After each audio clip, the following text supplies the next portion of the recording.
I was 16 years old when the 2016 election cycle began. I was freshly 18 years old when the election cycle ended on November 8, 2016. In that 2-year time frame, I witnessed some pretty incredible things. I saw presidential candidates go back and forth in Twitter screaming matches. I watched journalists risk their lives to deliver facts. I watched the political climate of the country reach a boiling point. After this election was over and the dust had settled, I fully understood the importance of journalism in our society, and it strengthened my convictions to become a journalist one day. My name is Alex Worth. I'm a journalism student majoring in news and information. Today, I watch our democracy being called to question on a daily basis. I watch journalists' credibility taken away from them. I watch journalists risk their lives to do what is right in giving the people the truth that they deserve.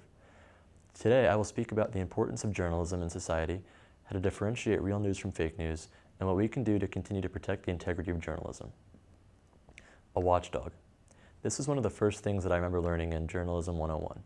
This is one of journalism's primary goals, to be a watchdog over society and to ensure that no person or persons are overstepping their boundaries and that society is working together in a cohesive unit towards one common goal. We are a country founded on democratic ideas and beliefs. NPR's news chief Michael Oresca said it best, quote, "A democracy cannot function without independent sources of reliable information." As a journalism major, this is something that I hold near to me and think about regularly. This most recent presidential election is when I first took notice of our democracy being called to question. When the nation begins calling journalists and news agencies fake news, threatening journalists, boycotting news agencies, and trying to hide the truth, we are put at a crossroads. What we are watching unfold will long be considered one of the most divisive, tumultuous, but important times in the modern history of the United States.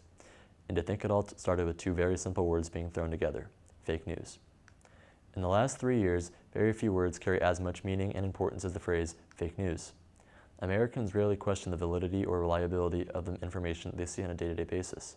This is both good and bad.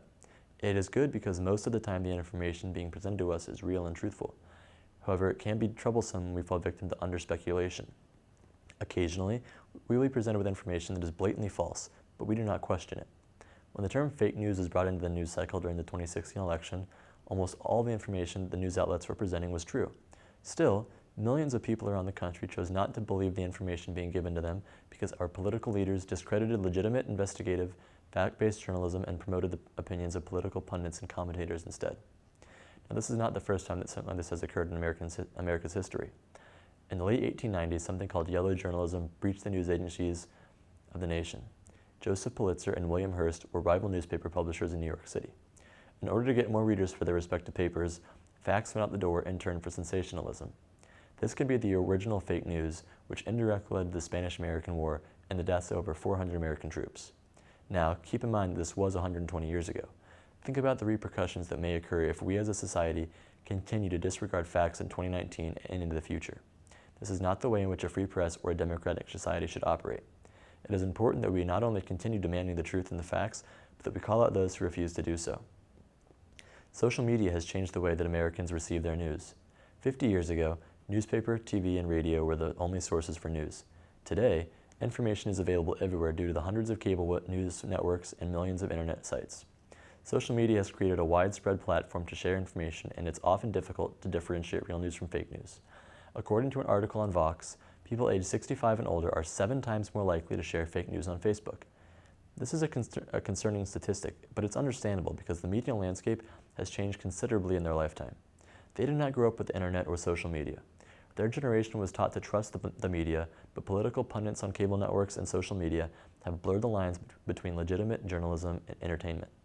Older folks never had the resources to question the facts or the access to opinions outside their immediate circle. We now have these resources at our disposal. It is our responsibility as digital natives to help our parents and grandparents navigate the digital world. We can educate them on how they can verify the credibility of a source, read beyond the headline of a clickbait article, and determine the appropriate situations to share social media. We are living in a very unique time in human history. The internet gives us access to thousands of years of human knowledge and history at our fingertips. We have the ability to instantly share information with strangers and friends across the world. We have the ability to collaborate with people on work and ideas in ways never thought possible. These tools give our generation the ability to change the course of history and leave this nation and world better than we found it. It is time that we step up as young adults and do what is right, to critically evaluate the information we receive and take responsibility for the information we share, to protect democracy and a free press over party lines. We want to make this nation the best that it can be. We must work together, put our differences aside, and promote facts over political persuasion.